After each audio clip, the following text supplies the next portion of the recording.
Well, hi again, everybody. Welcome to another episode of 100 Yards of Football. But this today is going to be one of the special editions of the sports page with Bob Case.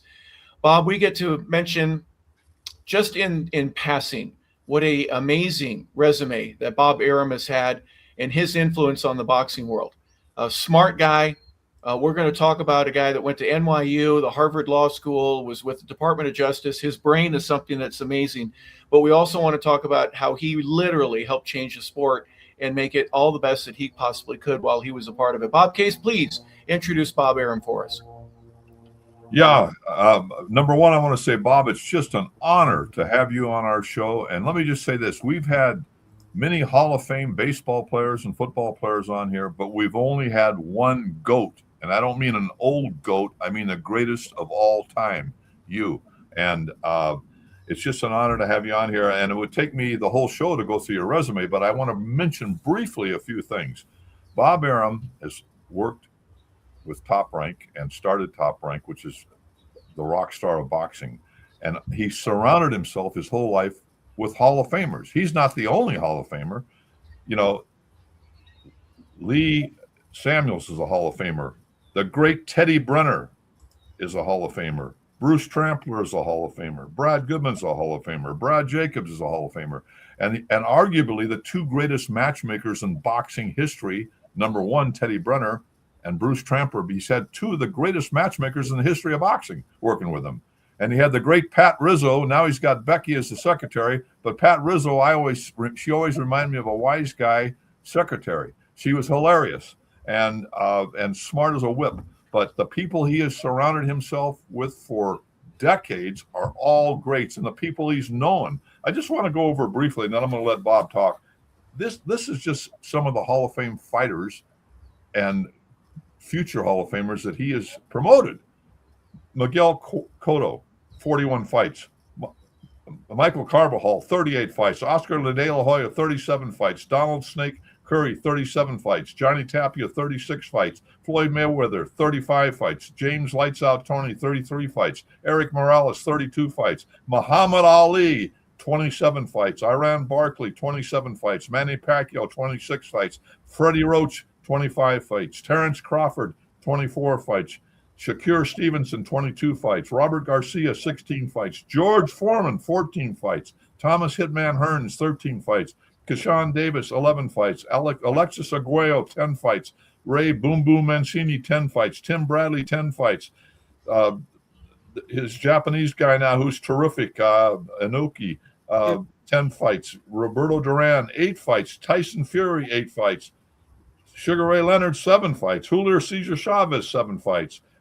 Carlos Monzon, 5 fights. Emil Griffith, 5 fights. Mike Tyson, 4 fights. I mean, I could go on, and there's a lot more guys from, just it goes on and on and on. And you talk, that's the history of boxing, And like I told you guys before, I never passed algebra, but I do know the sport of boxing. And this guy here is the greatest of all time. Every promoter in history, and I worked with most of them, are supporting actors, in my opinion.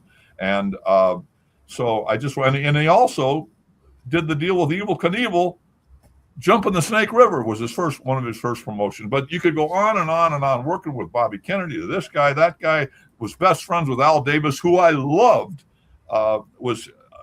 Just goes on. How about this? I'm going to shut up. I have coffee with this great Paul Anka, the great songwriter and singer. And one day I'm having coffee with him. He said, "Bob, you were in boxing." And I said, "Yeah." I said, "Did you ever know Bob Arum?" I said, "Oh, yeah, I worked with him for years." He says, "I'm having dinner with him this week." I mean, the guy knows everybody. I mean, Paul Anka, and then the last thing I'm going to say, I'm watching this music special, an hour documentary on Clive Davis. So I'm watching this whole thing.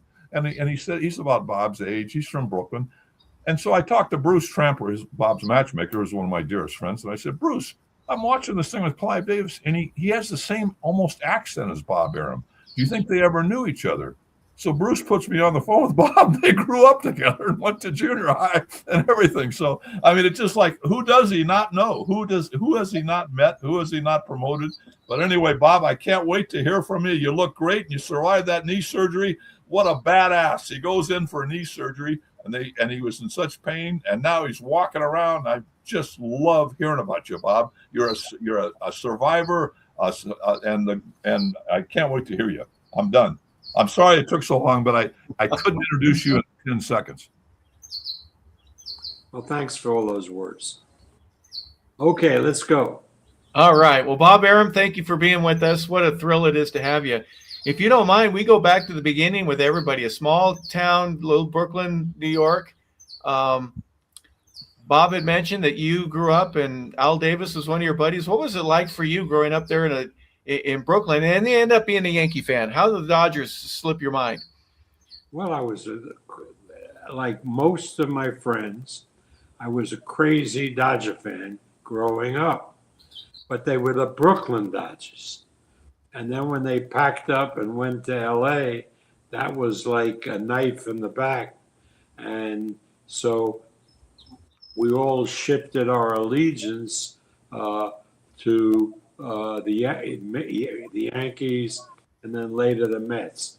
But I've been a Yankee fan since the Dodgers left Brooklyn to go to LA. You're a smart guy. What was sports like for you when you were growing up? Were you a stickball guy out in the street? Did you play a lot of Little League baseball? Were you a football and basketball guy as well? Tell us a little bit about that. We always want to talk about the athletic background that guys have. We in our neighborhood we had a lot of kids, a lot of guys, and we played a lot of baseball. I think I was our favorite sport.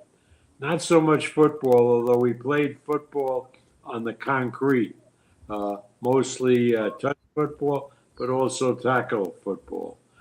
Basketball was very, very popular. And as a kid, I remember playing all of those sports. Love it. Absolutely love it. And do you go down to the green car and then make a turn at the manhole cover and then I'm going to throw the ball to you where the fire hydrant is? Those were some of the great routes of all time. Did you get to do a lot of that when you were young? No, we played in the schoolyard when I was young. Sometimes in an athletic field, but mostly in the schoolyard. We didn't play a lot of football in the street. Played a lot of stickball in the streets. Okay. With the broom handle. Someone's got to have a broom handle. Broom handle. We had a lot of broom handles. Yes, you did. Well, you go to Erasmus Hall High School. Am I saying that correctly? Erasmus Hall was the oldest secondary school in the United States. Wow. Erasmus was a Dutch philosopher many centuries before. And at the time of the Revolutionary War, the Americans who were living in Brooklyn raised money to build this small little school in Brooklyn, in Flatbush, Brooklyn. And years later, when I went back to Erasmus with Al, they had furnished the original schoolhouse, and they had a big sign up I took pictures of the people who contributed money to build that school. There was Alexander Hamilton, 10 pounds, Eric Burr, 5 pounds. It was like a history lesson. Wow. Wow. It looks like a castle. I mean, it really does. I guess on the inside, though, one of the things that I would imagine captured your attention is your desire to learn. Your education speaks for itself. Bob, is that where you really started to understand that the books and the way that they work and theories and mathematical equations became something that was kind of easy for you? I have to admit that I pretty much screwed around in high school. And I wasn't a top student in high school. But then when I left, graduated, and went to NYU, which had a campus up in the Bronx, beautiful campus where the Hall of Fame was at that time, I really got serious. Now, the picture you have is the NYU, which we called NYU Downtown. When I went to college, we also had a campus in the Bronx, which was very bucolic, beautiful place, and we called it the Heights or NYU Uptown. And it was a very, very good school. It just had liberal arts and engineering, and pretty unusual was all male. Oh, interesting. Wow. Yeah, but there are plenty of women around in the Bronx in those days. I bet there were. Bet there were. Is that where the law became of interest to you? Because next you go to Harvard Law School, and I'm just fascinated with that. You got real serious about your academics and studying. I'm asking brain power type stuff, Bob. Did you have a photographic memory, or was there some portion of being able to remember certain portions of the law or this particular judge with this verdict that they had, or the decisions that were made that became really popular for you and in your mind, and you were able to capture it in a way that it became kind of an obsession for you? Is that kind of what happened, or let us know a little bit more about how the law became important for you? When I was in college, I joined the debating society and found that I had the ability to articulate concepts and to think on my feet. And that led me to being involved in some moot courts at NYU. But I think the most compelling reason was that when I took a science course and went into a biology, and there was an animal that was cut up with the blood coming out, I almost fainted, and I just doctor. Forget that. You're going to go to something a lot cleaner, and that would be studying law. I love it. Well, Harvard Law School accepts you, and you move up to Boston. Tell us a little bit about that experience. And boy, things just really started taking off for you. It appears to me, Bob, especially the way that your resume turns out, that the law was something that you really understood, you developed a passion for, and boy, right up your alley. Next thing you know, some great things are happening for you.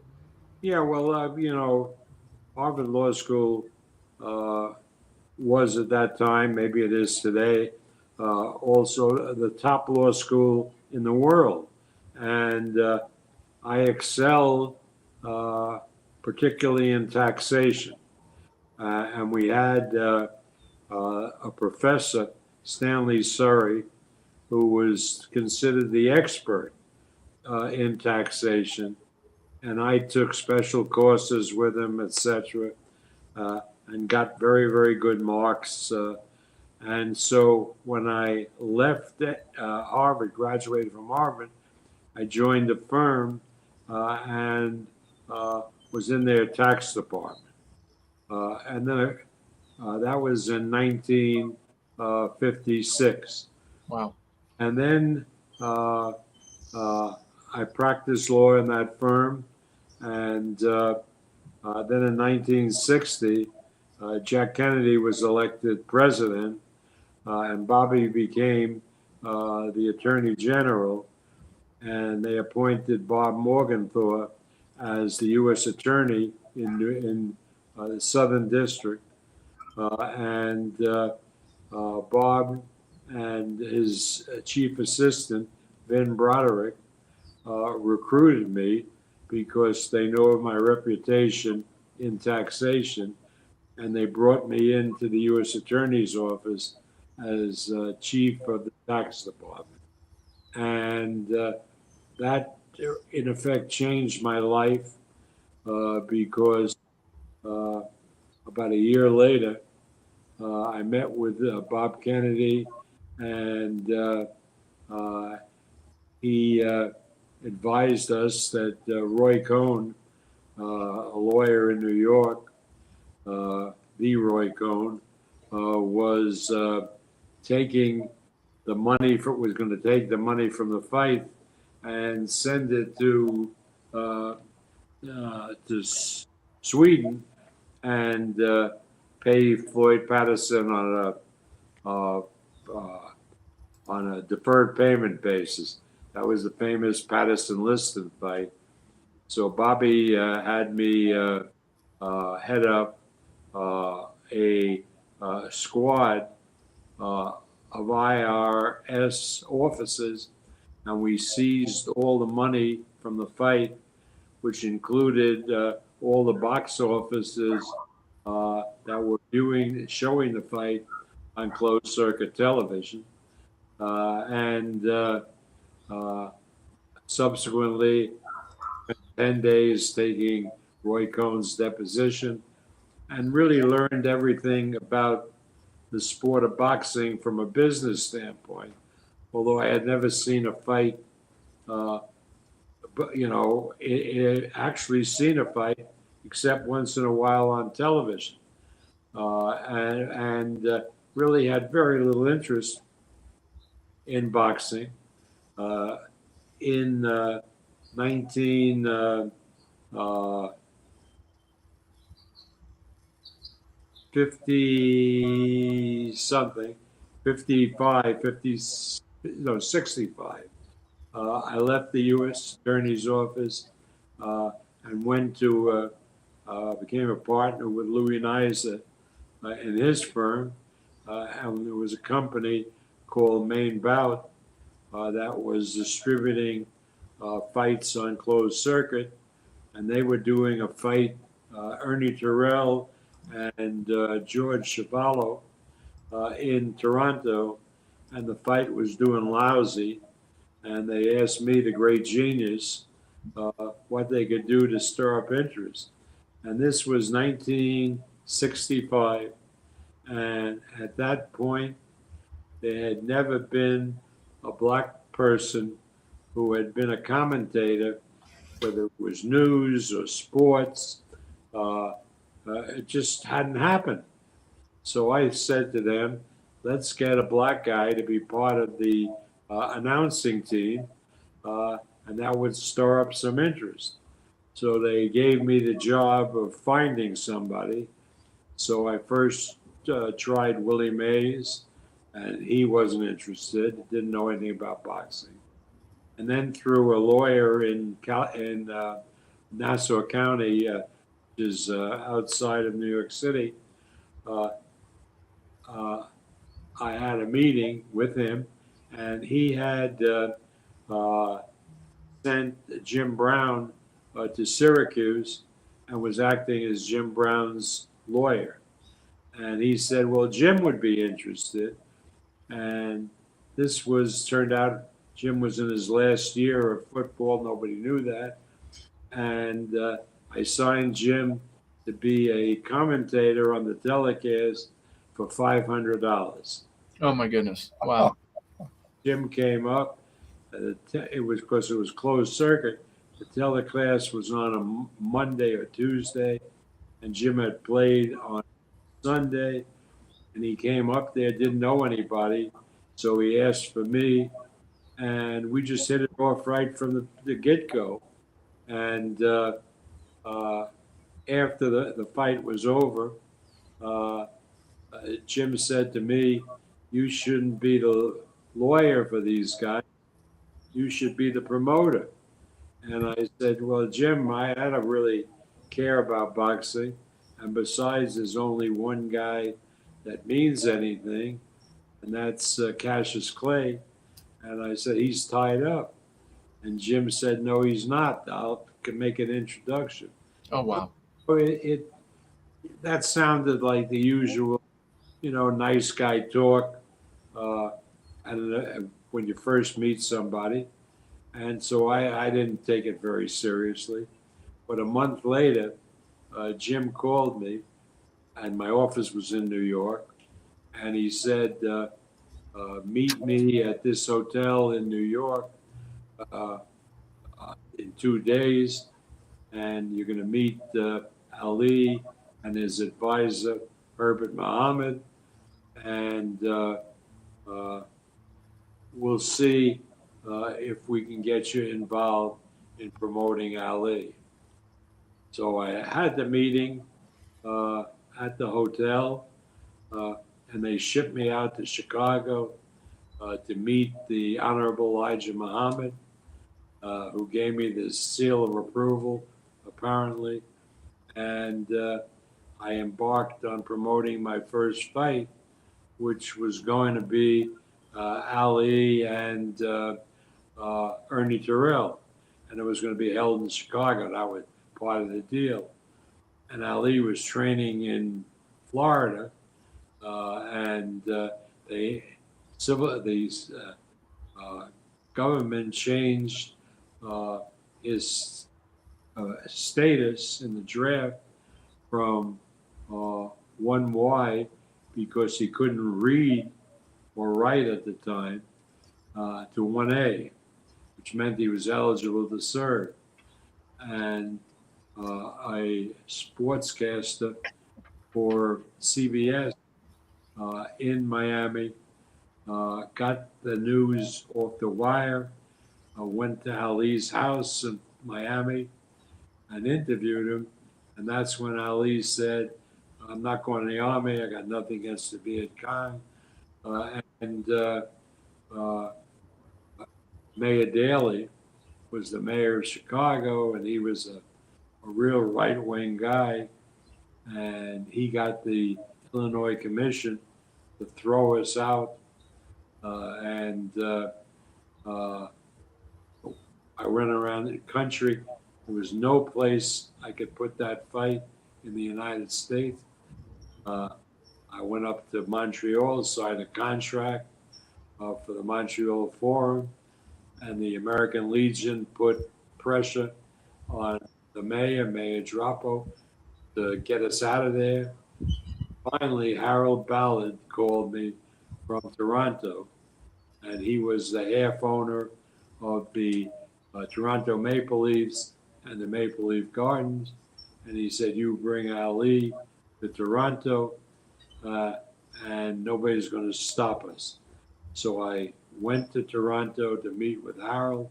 Meanwhile, his partner, Connie Smythe, said, you're not going to bring this guy, meaning Ali, into the building. So Harold Ballard, in 1 week, had to raise the funds to buy out Connie Smythe from the team and from the arena. Oh my gosh. He was the bravest guy I've met in my whole time in boxing. And we got that fight off, and then Terrell pulled out because the American Legion was threatening to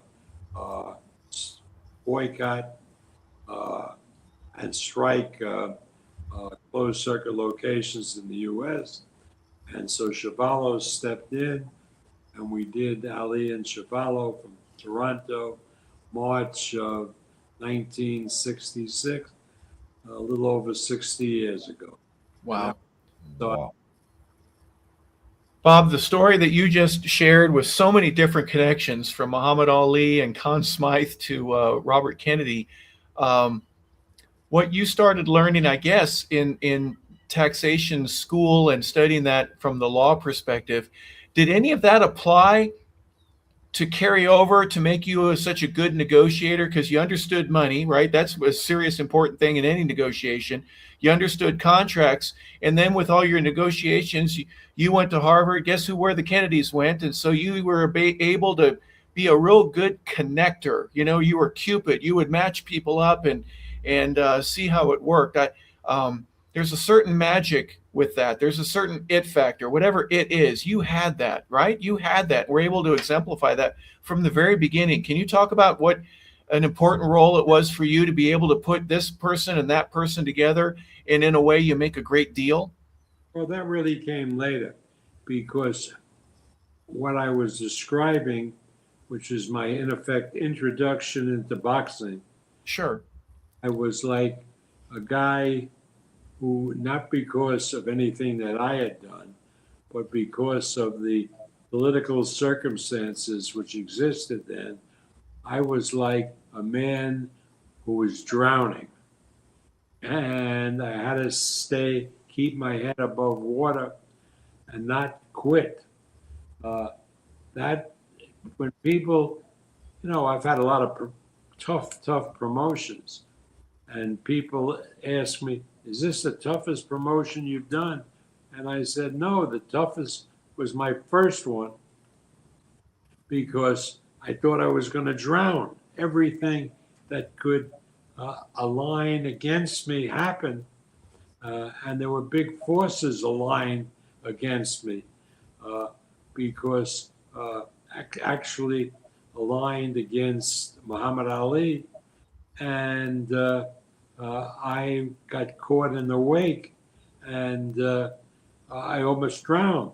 The fight almost didn't happen, but fortunately, because they found me, the right guys like Arum Ballard, were able to do the fight.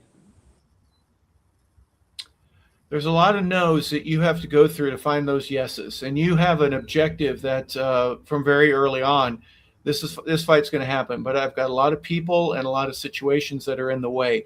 Can you talk about somebody who's never promoted a fight, about what some of those problems are and how you were able to get through them? You said there were times where you feel like you're drowning. How do you keep your head above water? How do you keep swimming when you start getting really tired and it doesn't look like you're going to be able to stay afloat?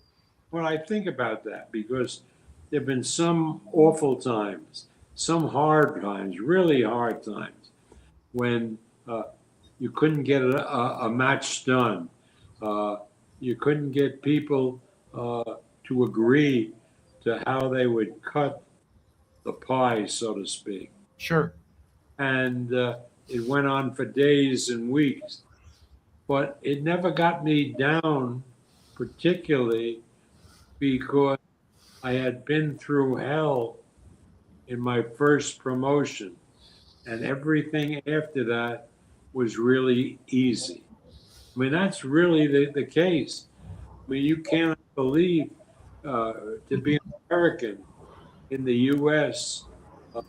In that period, and to be representing a guy that most people, at least people of influence, despised because they felt he was unpatriotic and he was against what we believed in the U.S. We were pariahs. So to have been, in effect, looked at as a pariah, not being able to promote my then only fight in the U.S., having to go to Europe to do 2 fights in England, 1 fight in Germany, before we came back with Judge Hoffheinz, Roy Hoffheinz, a really courageous guy, on the Astrodome to do a couple of fights, and then going down, Ali was convicted of draft evasion and couldn't fight for 3.5 years because they not only, once he got convicted, the government took his passport and he couldn't go out of the country. So those were really tough times. Everything that happened subsequent to that somehow seemed a lot easier. Wow. Particularly early on. I mean, it was hard. You cannot believe what a pariah Ali was, and the people, particularly a white guy, with him, with all these Nation of Islam people. I mean, my parents even felt the animosity. People were against us, and I'll never forget when we made a deal to go to England to fight Henry Cooper, which was the second Cooper fight, in Arsenal Stadium. And in those days, you'd fly from New York, and the flight took forever.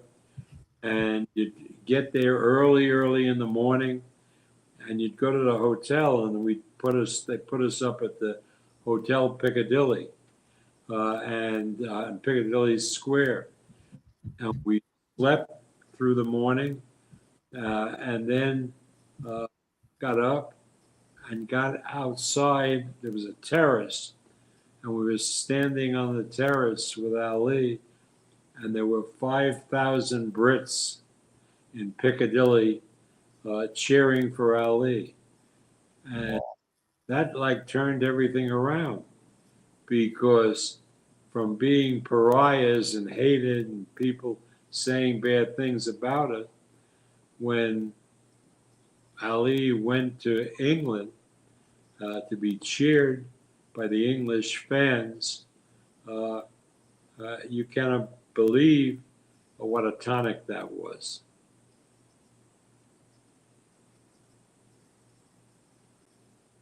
Bob, I would guess also in Africa and everywhere else that Muhammad Ali went, he was a treasured individual. Ali Boumbaya, right?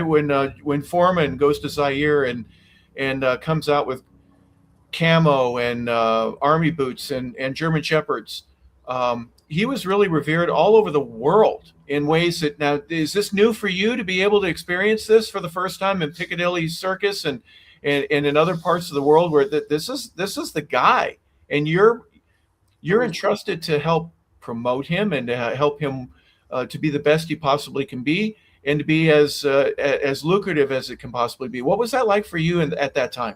Well, first of all, the Piccadilly incident and that Henry Cooper fight, Ali still hadn't lost his license. Career was, even though he in effect couldn't realistically fight in the United States, it was, he could continue his career. But then when he showed his belief by giving up his career and not fighting for 3.5 years, and in effect demonstrating to people that his position relating particularly to the Vietnam War was correct, he became a world beloved idol. But that was later. It was the first inkling of that possibly happening was maybe 3.5, 4 years before, when we took him to London to fight Henry Cooper at Arsenal Stadium. Well, I know, Bob Case, you have several things to ask as well when you started getting involved with boxing. But first, Bob Arum, if you don't mind, it's not just Ali. There are other fighters that you started to promote, but I want to just, if we can, focus on Muhammad for a little while. Some of the things that happened later on, some of the greatest fights that have ever taken place, and most people will agree that the Liston fight was the beginning of really the greatness of Muhammad Ali. After he was able to be reinstated and get the fight after a 3-year hiatus in the prime of his life, what was that like for you, being able to deal with an individual that's going through something that's really unprecedented? Well, at that point, the fight that he fought once in Georgia, but that was against Jerry Quarry, and that when he came back. But the big thing that happened was a federal district court judge in New York said that the New York Athletic Commission couldn't deny him a license. So that enabled us to book him in Madison Square Garden, and we put him with Oscar Bonavena in December of '66. And then that led the way to make the fight that everybody wanted to see, the two undefeated heavyweights, Ali and Joe Frazier. And that fight took place in March in 1967. And I've never seen anything like it in the Garden. I mean, it, there were two kinds of fans. One, clearly the minority that backed Ali, and the other, the majority, a lot of Wall Street guys and so forth, that backed Fraser. Fraser, the real American, and the tainted because of his position on Vietnam. Well, Frazier also a Philly kid, and not from Philly, from Missouri, right? Louisville. He had, Um, no, he had Fraser was raised in the South, but the family soon came to Pennsylvania, and he was raised in Philadelphia and identified with the city of Philadelphia. Yank Durham, his manager, was from Philadelphia. Bruce Wright of Clovelay, the group that backed him was Philadelphia. Joe lived in Philadelphia. But in any event, it was the night of high excitement.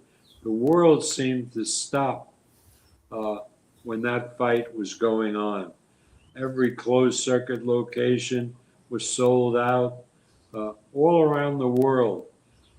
People either watched it or listened to it on the radio.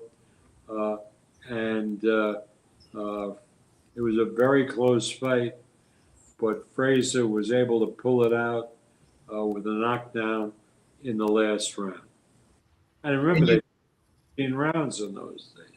yeah, and you said as a kid who grew up in New York and you've been to Madison Square Garden, you said you hadn't ever heard anything like that. Describe the feeling of that. Was there just an electricity that you hadn't noticed ever before that was there that night because of that fight? Or, there were great moments that the Knicks and Rangers had, but when did you realize this is enormous? It's so much bigger than I ever thought it would be. Was there a point where you realized that? Remember, the Knicks, and they had great battles with the Lakers, with the Celtics. That came later. That was more in the 70s than in the 60s. I had never seen Madison Square Garden where there was such a division among fans. Some for minority for Ali, majority for Fraser.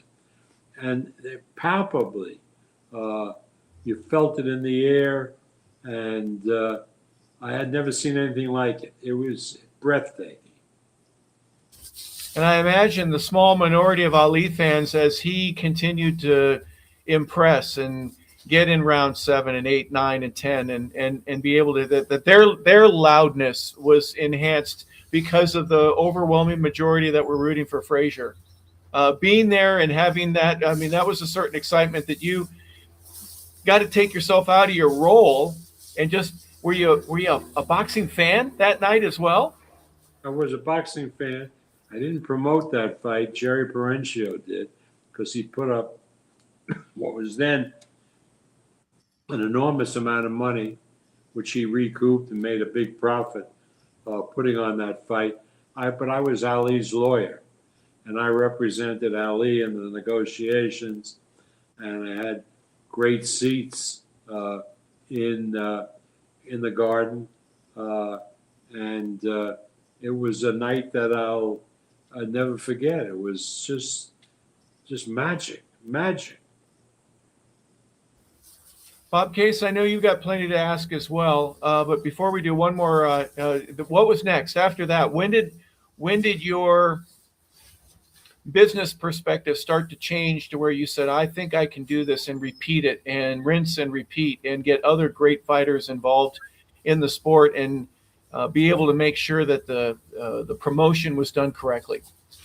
Well, in 1974, I did the rematch, Ali and Fraser, in Madison Square Garden. I promoted that fight, but neither was champion. Fraser had lost the title to George Foreman, and it was a 12-round fight for the New York State title or whatever, and but it was electric. It was really something special, and Howard Cosell was then taking a big part in as a commentator, and he had Joe and Ali in the studio before the fight, and Howard egged them on, and they ended up wrestling on the floor, and brothers got into the act, and it was all captured on tape, and of course played by ABC, and that fight went through the roof because fans had seen the animosity between the two camps, and they realized it wasn't just play acting as it usually is pre-fight. It was real. Yeah, they didn't like each other. Oh, at that point, it was terrible. Yeah. And so we hit a home run. Not only the gate was sold out, but with the closed circuit, it was unbelievable. Every seat, and we made more money from that second fight than they had made from the first fight. So I got a call from a promoter in Italy who I knew sort of, a little bit. I forget how I met him, Rodolfo Sabatini.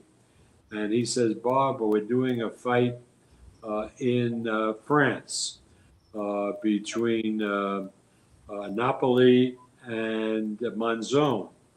And we want you to handle the closed circuit in the United States. Well, that meant, handling a closed circuit for in the afternoon, but it was all really ancillary income for them. So I went over to Paris and met with Sabatini and with Tito Lectori, who was the promoter and manager of Monzon. And that started a new business for me, and that was doing fights in France and England and Germany and Italy, mostly Italy, and also Argentina. And so I developed connections with all of these promoters, and it worked perfectly because we did a fight, let's say, in Italy. I mean, there was there were summers that every week I would do a fight in Italy, and I would do it in the evening because that's what people want to watch boxing. Yeah. And it was perfect for Wide World of Sports, which was shown in the afternoon in the United States. And then it was CBS Sports as well, and then NBC had an afternoon show. So it worked perfectly. So for years, I did these fights in Europe mostly, some in Argentina, but it was a real learning experience, and it was the best time of my life going around in every Italian city because they're all so different depending on the area of Italy. But I got to know them all, whether it was Genoa or Marsala in Sicily. I mean, there wasn't a city that we missed.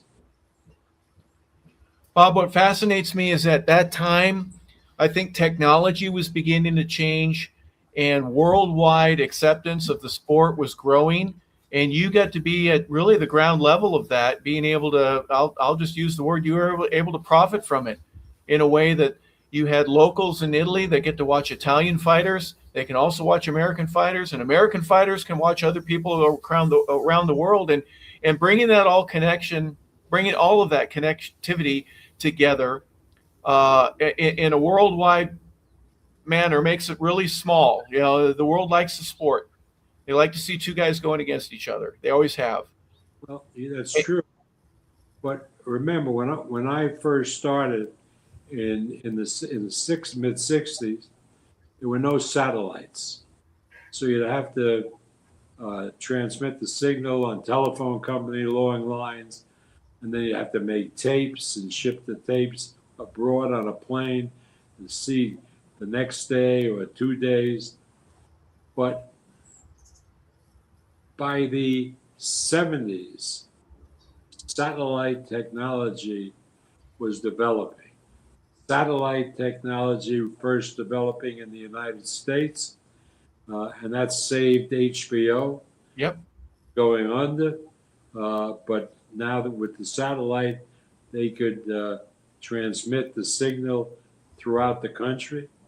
And satellite technology, particularly international, when Ali had to leave the country to fight Henry Cooper from Arsenal Stadium, Rue Knowledge, who was a real genius, who was the head of ABC Sports, came to us and bought the television rights for the United States to put that fight on Wide World of Sports, and that fight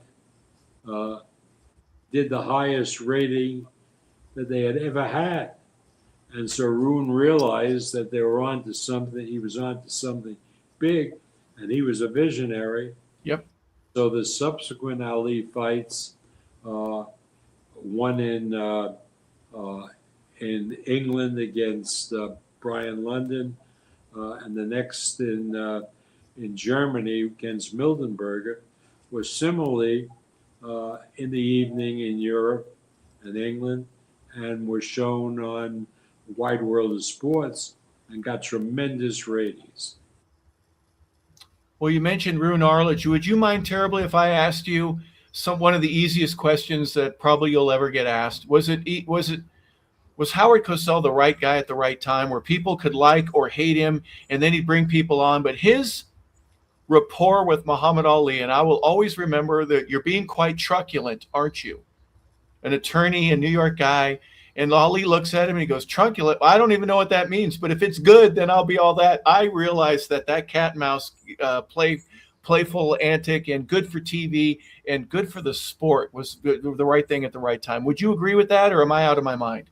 No, Howard was very good for the sport. He loved the sport initially. And he and Ali developed a rapport that people just fed off. But unfortunately, as happens sometime, as the years went on, Howard became consumed with his fame, and he became a not so nice person. Howard Cosell that I knew for most of his career was fun to be around. We could tease him. He was a real person. But later on, he became like a monster, like a real monster. He was somebody that you clearly wanted to avoid. I always said to myself that when you get old, meaning me, when I get old, I don't want to change and become a jerk like Cosell did. So there are, I'll never forget the Cosell early on, who was terrific. But I have to remember the Cosell later on, who was a real jerk. It's interesting you say that. I had heard stories, and I've done some broadcasting myself, that after a show, let's say a Monday Night Football show, and he would do the halftime highlights. And within a second, he would hit his mark and he would say, and that's the way it was. And he would do the things that he would do. And they had the fake fans in the background making noise. Bloomington, Minnesota, the Minnesota Vikings take on the Green Bay Packers. And he would do his shtick, let's call it that. And that was the only way to see highlights back then. There was no ESPN. But after the show, he'd go, Rune, how did that fourth quarter go? I think he was a fragile mind. He needed his ego stroked. He wanted to know whether or not it was a good show and whether he had done a good job, or did he make a mistake here and there? And Howard, it was great. And then later on, obviously, things changed with that. But his ability to make people either want to throw bricks at the TV or just listen and enjoy it had to be something that at the beginning for you. I'm just talking, Bob, but just about, his ability to be an aid and, like I mentioned a moment ago, the right place at the right time. His ability to visit with these boxers and to fight him. Jim Langley would do it later. Ray would do it later. There were some other personalities, but really that was the beginning of it becoming a blossoming, much bigger sport than what it was in the 50s and 60s. Is that a fair assessment? My buddy Al Michaels, the great commentator, worked events for a period with Howard, and they were doing an event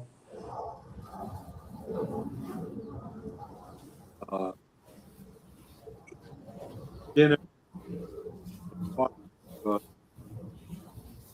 St. Louis that I guess when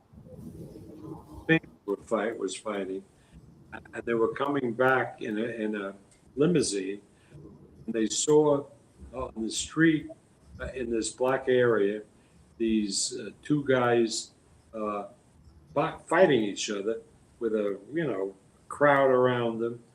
And Cosell got out of his, according to Al, Cosell got out of the limo and started commentating on the fight. And eventually, all they cared about was that Cosell was there, so the fight stopped. And but the fact that he would do that, I mean, he was a real character. It's amazing, and at the right place again, at the right time for you. After Ali, Frazier, the second one. What was next for you? What was? How do you top that? Right? I mean, the producers will say in the music world, when the Rolling Stones come up with Satisfaction, and it's still on the charts. What do you got for me next, buddies? What are you going to do? How did you handle the Ali Frazier success, and then obviously leading to so many other things? And what a great rivalry that you had. Frazier, Foreman, throw Ken Norton in there, Muhammad Ali. Those four were really at the peak at the heavyweight division for such a long time. It must have been an amazing run for you as well. Well, it was an amazing run, but it really 70 the Ali Frazier fight in 74 was a turning point for me, because again, it linked me up to all these promoters in Europe. They were tremendous guys. They had been keeping boxing alive. There was Jarvis Astaire and Mickey Duff in England. There was Gilbert Benaim and Charlie Michaelis in France. Rodolfo Sabatini in Italy, Tito Lectori in Argentina. And we were all like a club doing these fights with satellites now, making the communication easier so you could show the fights. And that started, in effect, a new business. I have a library Top Ranks library, second to none, where we have all these weekly fights showing these great fighters at the time. Ray Mancini fighting in Italy, marvelous Marvin Hagler's career took place as part of that program. So I think that at that particular point in 74, well, I still remain to do Ali fights like Ali, Thriller in Manila, or the Ali Spinks fights. Uh, the the business had really grown into a real business because I was doing fights all over the world with Monzon, with Rodrigo Valdez. Uh, I mean, it was all weight division. Alexis Arguello. I mean, all the great fighters. That was really when I entered into uh, the boxing business, not just the Ali business, not just the heavyweight business, uh, but the boxing business. And that's when I got on a plane to go over to Paris uh, because I was handling the closed circuit in the United States in the Monzon Napolis fight. Yeah, amazing, all of that. Bob Case, please. I've taken too much time. No, I have been fascinated by listening to our guru here. I've been fascinated, and Bob, I always called you Teflon Bob because nothing ever seemed to bother you. And what's so interesting to me is hearing you talk about Chevalo. George Chevalo, by the way, has been one of my dearest friends. He hasn't been doing good the last few years, but he's up in Toronto, and I used to talk to him. I talked to his son Mitch all the time. But the Chevalo Ali fight, I forgot, and I didn't know till this minute what you had to go through to make that all happen. And so no wonder not everything else was like kissing your sister after that. It was like, and I always wondered, I think in all the years I was around Bob and worked with him and everything, my favorite thing is the one, I'm not going to mention the jerk's name, but there was a reporter that was at the Tyson Fury fight, and Bob blew his top, cussed the guy out, and had him thrown out of the place. And it was one of my favorite things you ever did, Bob, because you're always so calm and so nothing bothers you and everything. And that was hilarious. It was hilarious. I actually loved it. I've watched it 100 times, and every time I watch it, I laugh. But it was so unlike you is why it was so hilarious. You've worked with all the Don Kings and this guy. Nothing ever bothered him. Nothing ever bothered him. But one day, I actually that was why it was so much fun for me to watch. And the other thing I've learned is how international. Now think about it. Bob's a New York Yankee fan. The New York Yankees are world champions of America. But listening to you talk about Italy and Spain and Argentina, it's a worldwide thing. And there's maybe no other, they say soccer's worldwide, but boxing, when you're a world champion, you're champion of the whole world. So anyway, Bob, I've just loved that, hearing about that Chevalo thing. And hearing you say that's everything else was nothing after the pressures you went through. So thank you. But nothing. It was a very, very difficult time getting that fight off. I probably, if I hadn't gotten it off, and remember, I left out some real parts. I mean, crazy stuff happened. The parliament in Ontario, where Toronto is part of, decided to have a vote whether they would allow the fight to happen, even if Chevalo replaced Terrell. And it became obvious that it would be a tight vote for some reason, because the whole Connie Smythe and Harold Ballard thing came in, nothing to do with Ali. So we knew we were in trouble, that we had to pull it out. We had to win the vote, or else we were out. So Chevalo's manager was a real character. You remember Irving Ungerman? Oh, yeah. Yeah. And Irving business was the chicken business. They freeze chickens, freeze turkeys. So he sent a frozen turkey to every minister in Ontario. And with all of that, we only won by one vote. Oh, goodness. Not a chicken in every pot, but a turkey in every pot certainly helped put that together. That's amazing. Bob, I think one of the neat things about what you said that I've been able to glean from is that first promotion was so difficult that it made you think outside the box and what else do I have to go through? What other hurdles? And then all the other negotiations. Well, how do I deal with Parliament? How do I deal with the politics of the time? How do I deal with votes that are going to take place that are outside the realm? How do I get parking the way that I need it to be? Closed circuit, all of that. You incorporated those types of things into all the other negotiations to where they weren't perfect, but they were a little bit smoother. Is there a fair assessment in saying it like that? Yeah, because you realize if you're going to do a fight in a particular place, you realize what are my problems going to be? Is it just selling tickets, or is it to clear the way for parking, for access to the arena? And we at Top Rank figure that out from the get-go.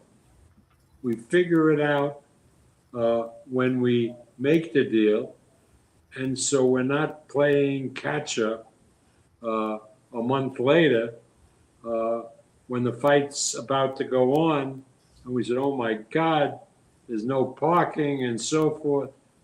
Pretty much we learned, or at least I learned, to treat those issues early so they don't bite you in the ass later.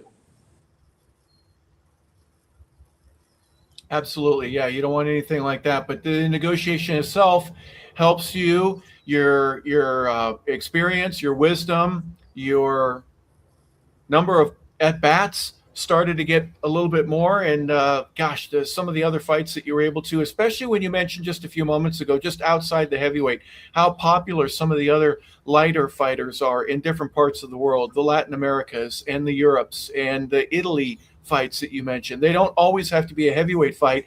And for you to be able to take advantage of that, that's a real slice of genius there, to be able to, well, we can only do heavyweights in Friday night fights. That's what we want. No, there's more to it. And there's a lot of other great fighters that people need to see. Let's expose the world to that. You were a leader amongst all the other promoters in making that happen. Was that Harper, what I want to say, there's never been a better promoter promoting Mexican fighters, the best of all time. And they have the greatest fans in Mexico, and Bob took advantage of it. And you could not believe the great Mexican fighters he's promoted. I just want to say that. Mexican fighters, Argentine fighters. Yeah. I realized there was a market out there for interesting fighters, and I don't know if I would have realized that early on if I didn't run into the problems in 1974. Well, it wasn't problems. When I got the call to go over to France on the Monzon fight with Napoles. And at that particular point, I said, oh my God, look at this market out here. And that's when I really got involved in boxing as a sport. And the weight doesn't matter. You could have Carbajal was 112 pounds, 108 pounds, or a heavyweight that was 200. George Foreman, which was over 200 pounds. Didn't matter. People wanted characters. People wanted athletes. And you could sell a fight in any weight division as long as it was competitive. Well, Bob makes a very interesting point in that the international aspect of it, and I'm thinking your visit to France, as you mentioned, the Italian fighters that you were able to, that just expanded your perspective. And yeah, I can do it in Mexico. I can do it in China if they invited me there. I can do it in Japan.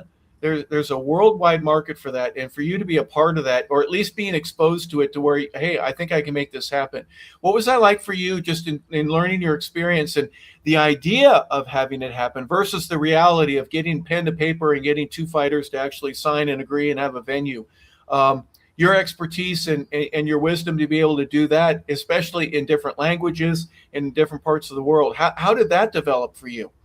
Well, because I had experience doing international fights and wasn't afraid of doing these fights, when opportunities came that had nothing to do with boxing, like when Macau opened and this great island off Hong Kong, uh, and uh,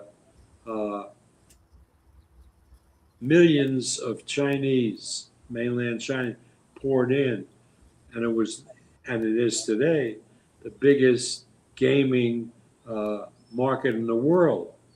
I promoted fights in Macau, and even though the fights had to start at 10 in the morning, the Chinese were there cheering, and that became a huge, huge market, particularly with Manny Pacquiao. We did a number of his fights there, and I have been able to sense markets availability because I've had experience now all over the world. And so I love doing fights in places that nobody's done them before, big fights. Like a couple of years ago, I did a Lomachenko fight in Perth, Australia. And, you know, Perth, Australia, beautiful, beautiful city in Australia, but it's like the end of the earth. You know, there's Melbourne and Sydney, and then you travel for if you're going by train 2 days across the outback to get to the other side of the world, to Perth, which is still Australia, but it's cool. Yeah. And so you know, I love going to places like that. I love promoting fights in Japan. I love promoting fights in China, whether it's mainland China or Macau or Hong Kong. That's fun, and it's also can be very lucrative. But you got to know what you're doing. You got to know what the problems. We have to anticipate the problems before they happen. Hey, Harper, I want to say one thing. My fighter that I worked with for 12 years was Johnny Tapia, okay? Who? And Johnny Tapia. He's in 7 Hall of Fames, okay? He was a featherweight, a bantamweight. Yeah. There would be no Johnny Tapia if it was not for Bob Arum. Well, And Bruce. about foresight. Bob Arum had the foresight to see what this kid had. He had been in jail. He had been a drug addict. Bob had the foresight to see and put him in some of the greatest promotions ever, especially for lighter weights like that. The Romero Tapia fights in Albuquerque on his birthday, which were, all these different things that Bob Arum had the foresight, and he never gave up on them. And Teresa and I talked about that not long ago, how it was Bob Arum that built Johnny Tapia's legend, and he's loved all over the world, Johnny, for a little, and that's amazing for a little guy to be loved all over the world, And Tapia Romero made the cover of Ring magazine. When the junior bantamweights made the cover of Ring magazine, and that's because of Bob Arum. That's all I want to say. And I really will always love and admire you for what you did for Johnny. Thank you. Well, I have never been captured by the guys being really light, like Michael Carbajal. Yeah. We signed him out of the Olympics. He was a kid that people knew was good, but nobody knew that you could do anything with a guy who was a 108-pounder. And we took Carbajal, and we, thanks to our partners at that particular point, with the Phoenix Suns, they opened the building to us, and we sold it out. And Carbajal had these great, great fights with Chiquita Gonzalez, 3 classic fights that continued to build as they went on. And Chiquita and Michael still come up to me to thank me for giving them the opportunity. But I tell them it wasn't me giving you the opportunity. You guys made the opportunity yourself. Bob, before I move on and go back into some of the late 70s and 80s history that you were a part of with the boxing world, do me a favor. If I'm a outsider as a football player, I always tell people I start with the feet. I look at what a person's feet are like, if they're athletic, if they're in the right place, how much power they have. What do you, as a boxing promoter, look at in terms of a fighter to try to distinguish amongst yourself? Is this kid got what I'm looking for in order for me to want to put him on a ticket with some other fighters that I'd like to have him be on? What are some of the qualities and traits that really need to stand out in your mind's eye? And a lot of them are boxing only, but others are, what type of character does this person have? What type of articulation? Would he be great in front of a camera? Do you look at all of that? And if you wouldn't mind, could you be a little specific with us and tell us what you try to find and your envision for putting a fighter on your ticket? Well, I don't look at whether he can move his feet or not. That I have people like Bruce Trampler who look at that. I can't, be the judge of everything. I look at the kid. Does he communicate well? Is he somebody that the fans are going to be really interested in? Is he going to have the ability to sell tickets? As far as his ability in the ring and whether he has fast feet and so forth, I leave to my boxing people, like the matchmakers and the other people that advise us. Because if you try to do everything, you fall on your ass. Because boxing, where you fall in love with a fighter, you fall in love with a kid because he has a big, big heart. And if you fall in love with a kid, that's wonderful, but they break your heart because they may not perform the way you hoped they would. They lack maybe boxing ability. So I don't rely on my judgment as far as their ability in the ring. In other words, like let's go to football. I could be an owner of a team and run a team well, I think, but I couldn't be a general manager and pick a roster and participate in picking the best players in the draft. And I have been a crazy. My big sport as a fan is not baseball, but it's football. I mean, I've been a Giant fan, New York football Giant fan, when I lived in New York in 1957. I had tickets, season tickets to the Giants since 57 when they played in Yankee Stadium.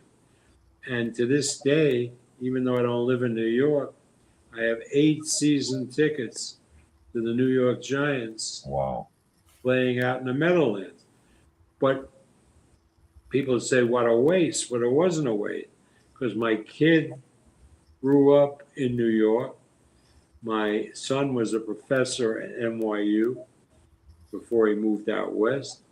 And he and his kids, my grandkids, grew up as crazy Giant fans.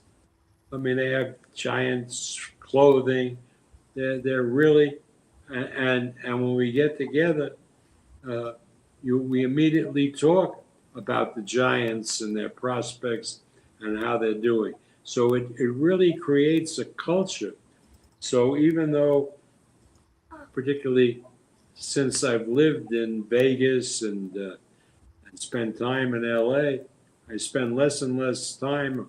I'm able to go to New York or New Jersey to watch the Giants play. It's still a great investment because it brings the whole family, all generations together. Absolutely. Hey, Bob, let me ask you, were you at they always say the most famous game in NFL history was in 1958 when the Colts and the Giants. Yeah, I was there. Were you at that game? Yeah. That was the most famous with Frank Gifford and Lyndon Crow, my buddies from SC. That was an unbelievable game. They went Don Amici in the end zone. Broke your heart, didn't it, Bob? Yeah. instead of kicking a field goal, and they beat the point spread. Right. They say that's the most famous game in NFL history that put the NFL on the map. Unitas. Yeah. And you were there as a young kid. My goodness. I wasn't Raymond Berry, a great wide receiver. Del Schaffner. in those time. I was had started. I had left the U.S. Attorney's office, and I had was in a practice of law. So I wasn't a kid. My kids were really young kids, so they grew up as crazy football Giant fans, and they were also crazy Muhammad Ali fans, because in those days when I lived in New York, my then wife, kept a kosher home apart.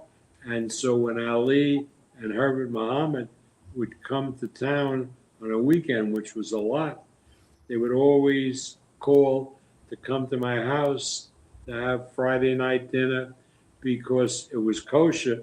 So it was like halal or Muslim food.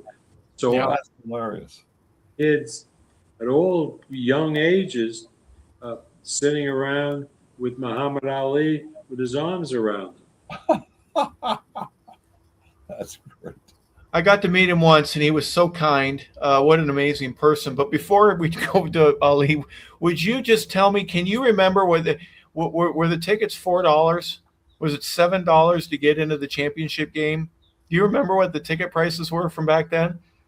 I really don't remember, but they certainly weren't what they are now. No, they aren't. They're not even close. But gosh, for you to be able to be at and again, Bob's right. Bob Case is absolutely correct. That championship game seen on television live really changed the way that football was broadcasting, and it made it fun. It was sudden death. It was overtime. There was something exciting that could happen, and you had time in between plays to talk to your buddy, to go get a beer or go to do whatever you want. It was just a different time and a changing of the guard, so to speak. And then you get to take advantage of that from a boxing perspective. The technology, as we've mentioned, and the ability to have closed circuit and for the networks, as you mentioned, the ABCs, the CBSs, to start taking boxing on again in a way that you were a part of that, and you were helping to negotiate that and make that. So if nothing else, Bob, we want to thank you for all that you've done for that. But I do want to ask also, just some of the other fighters that you were able to work with. I've got some pictures, if you don't mind, from posters with the Haglers and the Leonards and the Durans and Holyfield and Foreman, guys that you've mentioned all throughout here. You really developed into being one of the guys. When did you know that, what, the sport needs to go through me now? Because from a humility standpoint, you're the man. You got to admit, you're the man. Everybody wanted to go through you. But how do you keep the pace and the humility in your own mind's eye, knowing that, look, the sport's going to go on without me, but if it goes through me, I want to make sure I do the very best job that I possibly can. I never believed that the sport went through me, ever. Okay. It was my ability, particularly the four guys, the four kings, Marvin, Duran, Leonard, and Hearns, to keep good relations with all of them, which I did. By the way, later this month is Ray's 70th birthday. Imagine the great young kid going to be 70 years old as a party for his 70th birthday. Marvin passed on, died suddenly. Tommy isn't doing too well physically. And Roberto is the same Roberto as he was when he was 20s and 30s. I mean, a real character, a fun guy. Yeah. But those fights with the Four Kings, I think I did 7 of them, the 10, Wow. are really great achievements in my career because we developed so many different ways to market those fights. They all were very profitable. We got the U.S. networks to come in and cover them.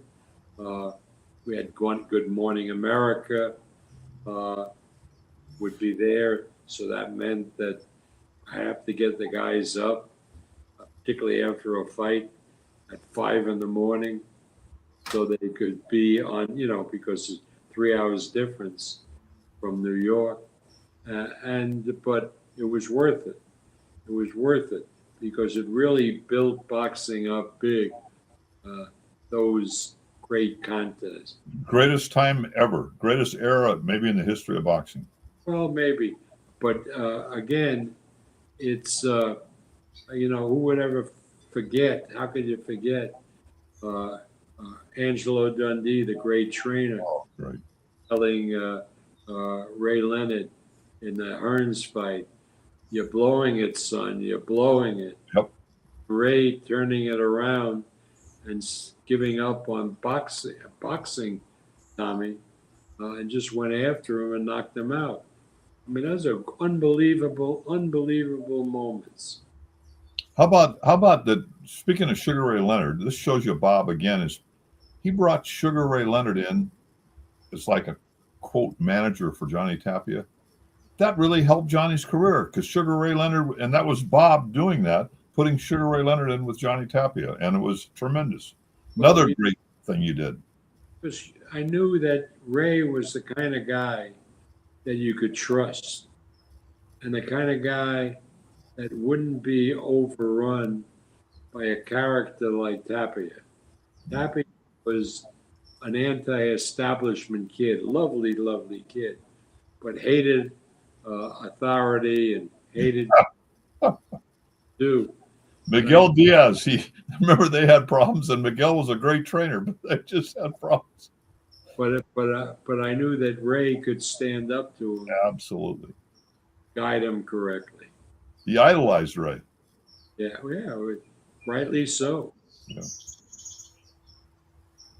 But all 4 of them were unbelievable people. And they had Was an there any- unbelievable promoter. Particularly Marvin. Marvin was the most loyal guy.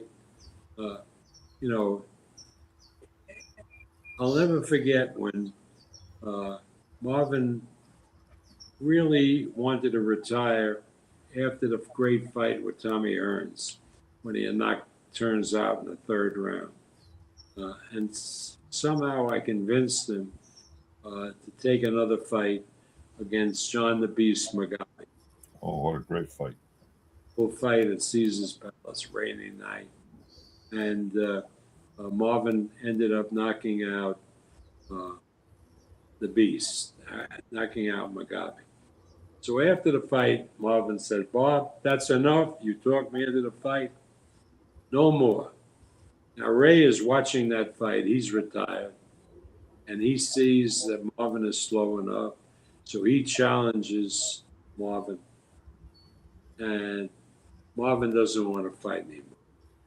So Pat Petronelli, the manager of Marvin, Pat was the manager. Goody was the trainer. Pat and his girlfriend, both have since passed away. They got me. I was in Boston, and we drove through the night. I'll never forget it, to New Hampshire, where Marvin had a house. And when we got there, it was like early morning hours, foggy. And Pat said to me, "Bob, I think it's best if I go in by myself and see Marvin." So I remember sitting in the car with Betty Whitney, Pat's girl, Pat's lady, and watching Marvin and Pat talking. And suddenly I see Marvin banging on the table. Well, they continue talking, and then Pat comes back to the car. So I said, Pat, what's happened? He said, I've talked to this guy. I talked to him. I said, well, why was he banging on the table? He says, Bob, you're not going to believe it.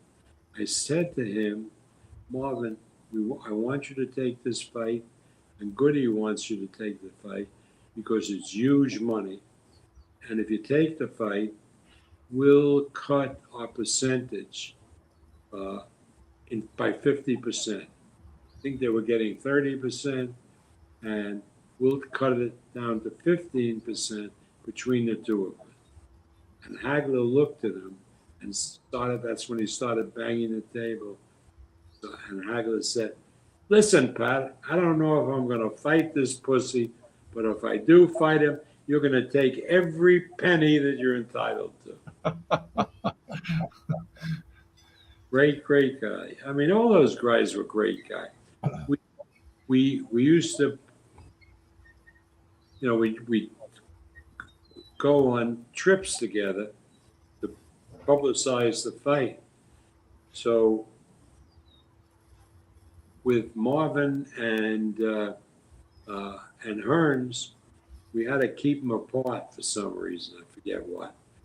So we got two planes, and we went from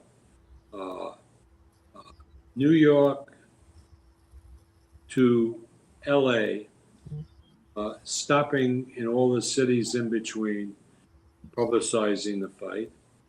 And Hagler, we put in the Caesars plane, which was a G1 at the time, which was state of the art.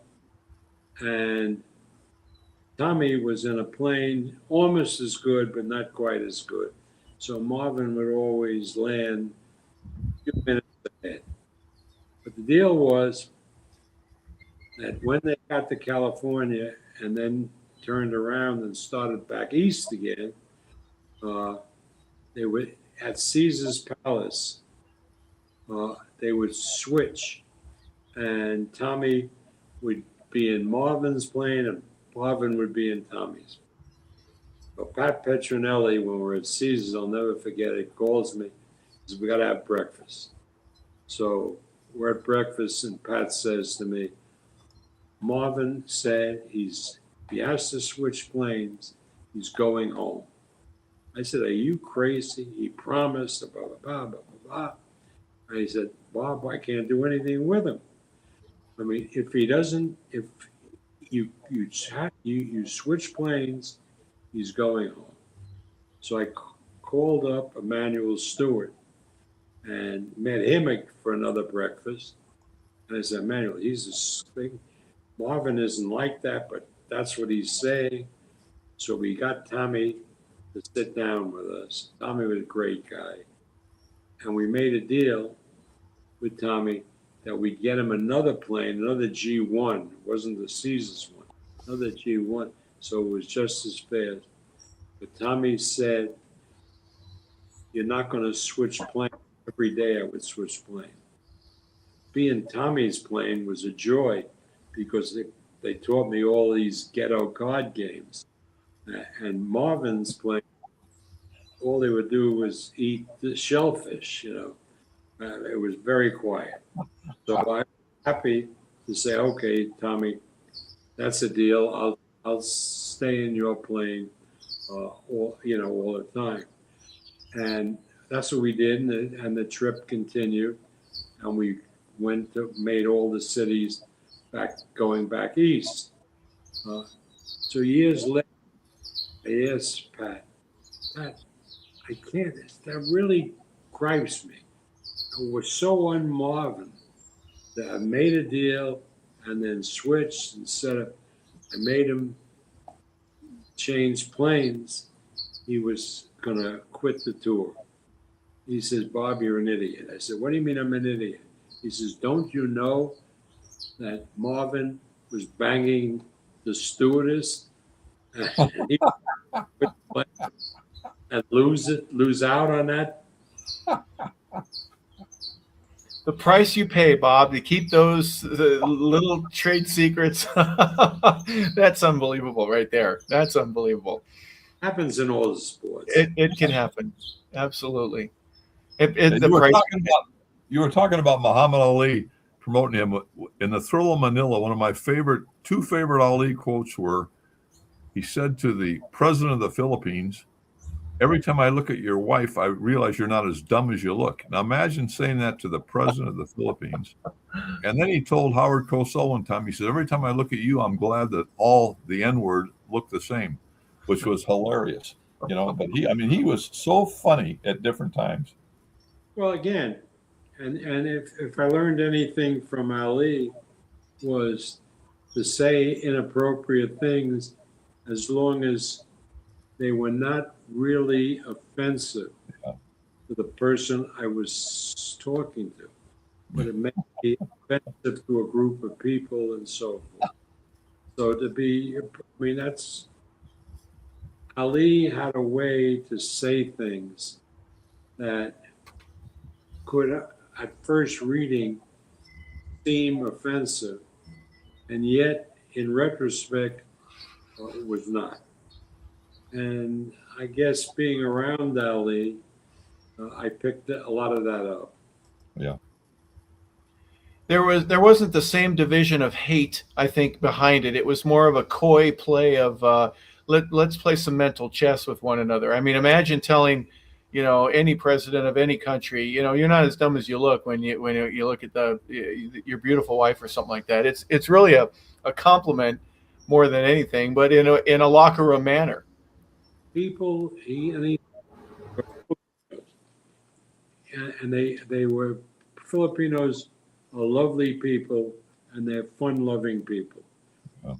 And he could say something to the president of the Philippines, something like that, so out of character, and realize that the guy would not take offense. Yeah. And I got to know not Fernando so much as Imelda. I became a real friend of Imelda, and later on, when I went back during Manny Pacquiao, Imelda, I went to dinners with her and so forth, and we became really close. And so because I had to use my brain, I took my wife Lovey over to the Manila for some event we were having in the Philippines, and I wanted her to meet Imelda. And so it ended up a 5-hour lunch. Wow. Self, Lovey, Imelda's granddaughter, and Freddie Roach. And Imelda told us the wildest things. But again, Imelda she's still alive, fantastic character. And her son is now president of the Philippines. Wow.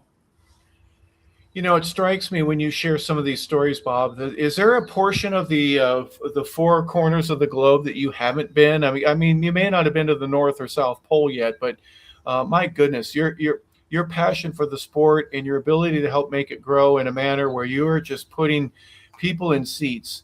You're putting shows together that people want to see.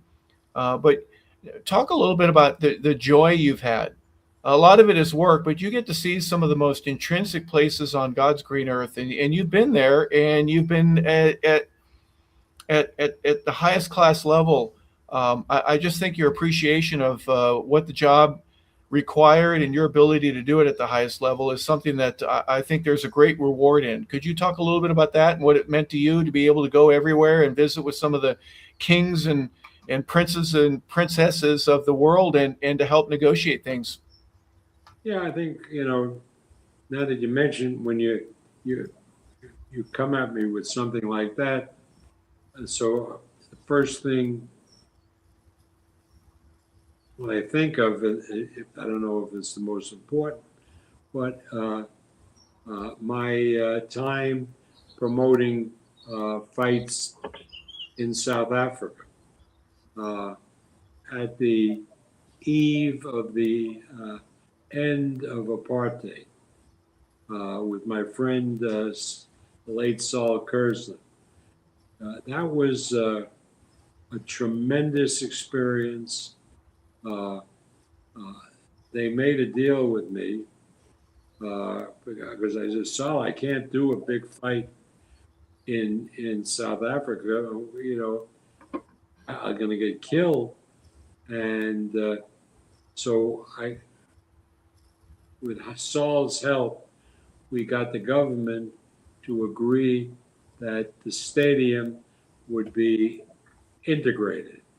The fight was going to be held at Loftus Versfeld big rugby stadium in Pretoria. And we had a press conference. And I was at the press conference, and Saul and the Minister of Sports. And the Minister of Sports started going back on the promise that the stadium, I had got them to agree that the stadium would be integrated and all stadia in South Africa from then on would be integrated. They agreed to that. Now the Minister of Sport was coming off of that because he had gotten a lot of anti-feedback from the Afrikaans, the white Dutch people in South Africa. And so when they gave me back the microphone, I exploded. I exploded on him. I threatened to pull the fight. I just went bananas. And so they banned me from South African television. But South Africa at the time, their television was so boring that the blacks and the whites both complained that I wasn't on anymore. That's great. Causing a fuss and saying whatever I want.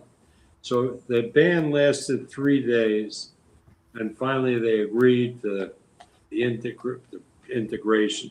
I think it was 80,000 people that for the fight at Loftus. I think we maybe had 10 black people. But anyway, that was integrated. So it was a start. And Mandela, who was still in prison, was a tremendous boxing fan. But I had gotten the reputation of somebody who just stood up and said what he wanted.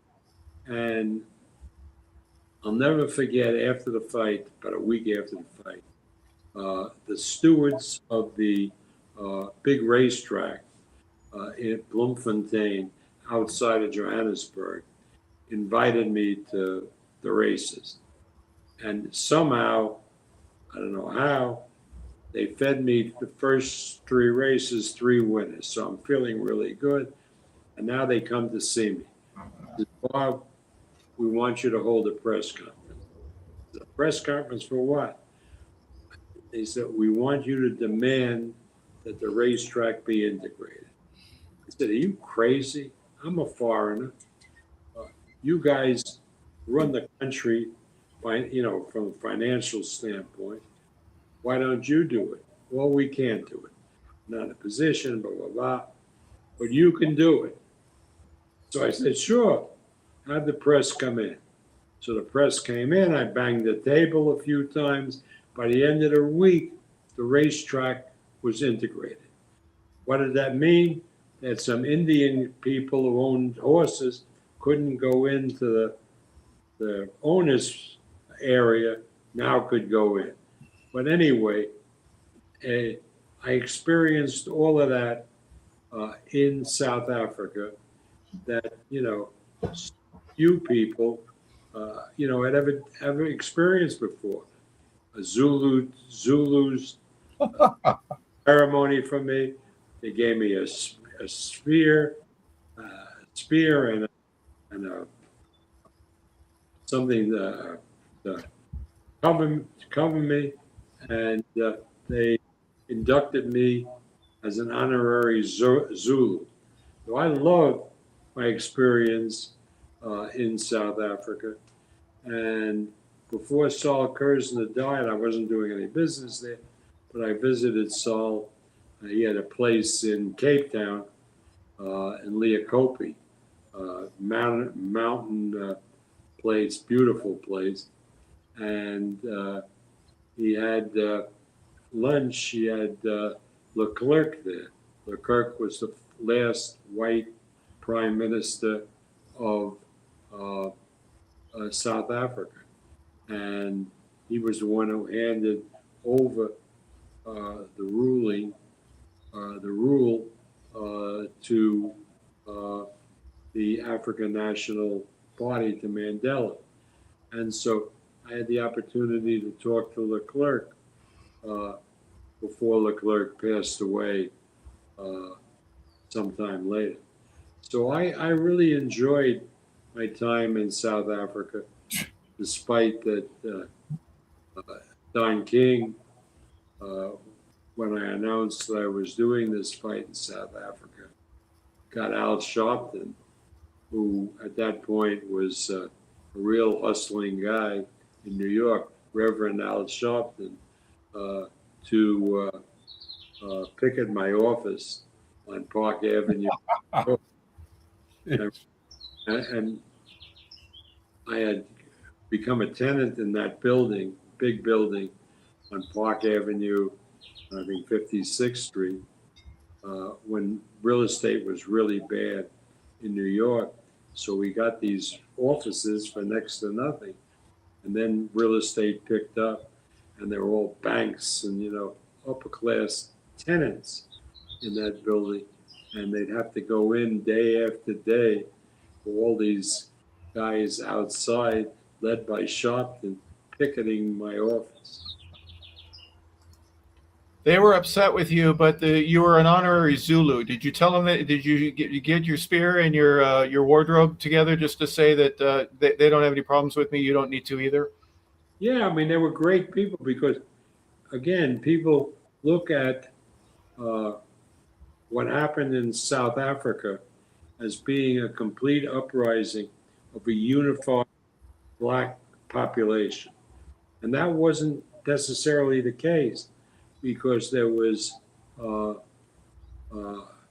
Mandela and his party who led most of the Blacks. But the Zulus wouldn't join with them, and they had their own leader, Butheleza, and they were competing for who would take over. And finally, Butheleza took a back seat to Mandela. But at that particular point that I was there was competition between the Zulus and the other Black tribes in South Africa. Fascinating time for me. Yeah. Really was. Yeah. And with all of Jesse Jackson's rants against me and Al Sharpton, I think I did a good job. And Mandela complimented Saul and myself for how we had handled it. And he said, and I believe that what you did helped make the end of apartheid easier for the population to swallow. Wow. Yeah. That was vindicating to me. Hey, Harper, you know what I was going to say? I was thinking, here's a guy with a Harvard degree, okay? And I say, how can a guy, now they always say boxing's the red light district of sports. All the characters, Blinky Palermo, Frankie Carvo, Blackie Gennaro, all these characters. I worked with Blackie, by the way, for a short time. But the point being, Bob from Harvard, and then I thought about it. I thought, what do people from Brooklyn have in common? Street smarts. Street smarts. So you put that together with a Harvard degree and a highly intelligent individual, And look what we've just been listening to. Unbelievable. Unbelievable is all I got to say. You missed the point. When I followed, right, none of that really mattered that I was from Brooklyn, although it helped that I was from Brooklyn because I understood these people that were really running the sport in boxing. And the fact that I was in Harvard meant crap to them, nothing. What meant to them was that I had been in the U.S. Attorney's Office Right. at top. And they believed in their own mind, whether it was Blinky or Frank Costello, who's still around, that I was still an agent Wow. of the FBI. So they were through with me. They uh, there was a real almost respect because they didn't. That's not getting, really Interesting. Wow. get him angry at us. So they had a guy named Mushki Salo in Connecticut. I don't know. He was connected with the mob, a Jewish guy, and they had him meet with me for a drink. And that was a little later when Don King was getting in to boxing. And they said, look, if you want us to take care of King so he disappears, we're ready to do it. But again, the one thing that I had learned, right, from being in the U.S. Attorney's Office, and you don't make deals with these people. You go, yes, but only. So again, it all worked out. It all worked out. But again, I never got threatened.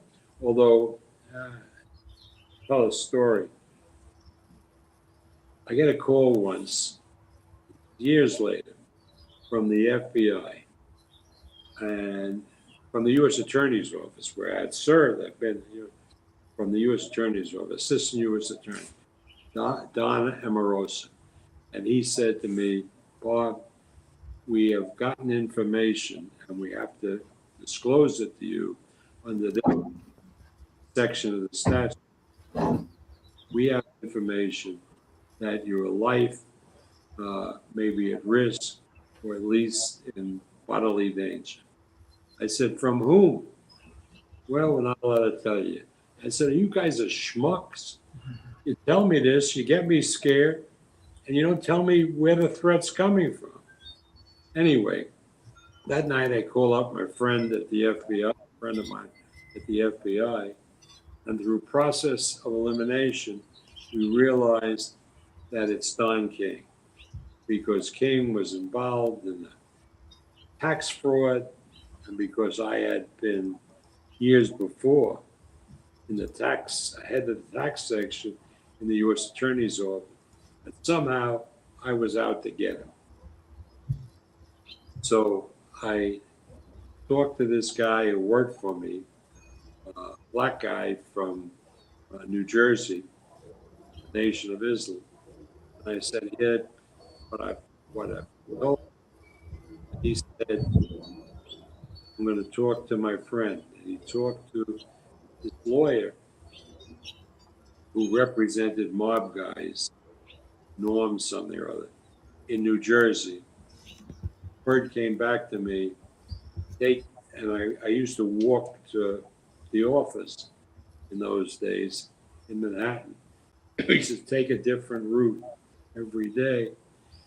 Don't worry, I'll be back to you. And then he called about 3 days later. He had flown down to Florida to see somebody. And he said, Bob, don't worry, it's all taken care of. And if you stepped off a sidewalk and accidentally got hit by a bus, Don King would not live 30 minutes. And Don King is going to call you and tell you himself not to worry. Sure enough, I got a call from King. laughing. I would never do anything. And that was my story about being warned by the FBI. And the other thing I want to say, Bob has always surrounded himself with loyal people, whether it was Mitch at the top-ranked gym, whether it was Pat Rizzo, loyal people, all of them. And they all love Bob, every one of them. I knew all the people that worked there. They love this guy, and they're loyal. And I love that. And that, you tell me that's not, I had an old wise guy tell me, Lou Rosanova, more important than a degree from Harvard is know before whom you stand. And this guy has always known before whom he stands. Well, yeah, I mean, And Todd DeBuff has done a great job. Your stepson. I mean, it's you got everybody around you is doing good work. well, again, you have to respect people. Why hire people and live with people that you have no respect? You want to have respect for them and let them loose to do whatever job they have for you. And sometimes they screw up, but that's life. Sometimes I screw up. Yep. It happens sometimes, but if the law of averages works itself out and you're on the right side of it a little bit more than you are the wrong. Bob, your contribution obviously to the sport, to the game, and everything is so significant.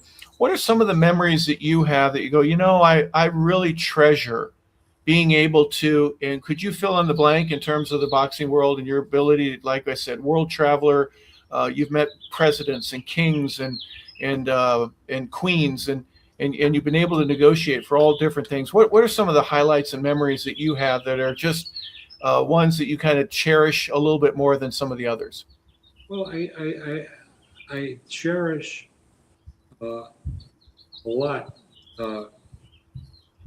places in Asia. For some reason, I had an affinity for Asian people, whether they're Filipinos or Japanese or Chinese. I love promoting and being involved in sports in that area of the world. They're such nice people, and it's been so enjoyable. I also remember, now that you bring it up, doing a fight years ago in Yugoslavia. Orlov, Yugoslavian. That's before they broke up the country. Yugoslavian against John Conte, the English guy. Yep. So we're doing the fight from Belgrade, Yugoslavia. And before 2 days before the call from CBS to televise, they have a new policy. You can't advertise cigarettes. You remember the fighters used to come in with patches, Marlboro, and can't do that anymore. Complete ban of tobacco product. So before the fight, I go into the dressing room of both fighters, and I said, listen, guys, don't pull crap. You cannot have anything remotely resembling an ad for tobacco, for cigarettes. Can't do it, or else they'll pull us off the air. So they agree and so forth. And Conte comes out, and he's blasted with Marlboro signs all over his. So now I panic. Yep.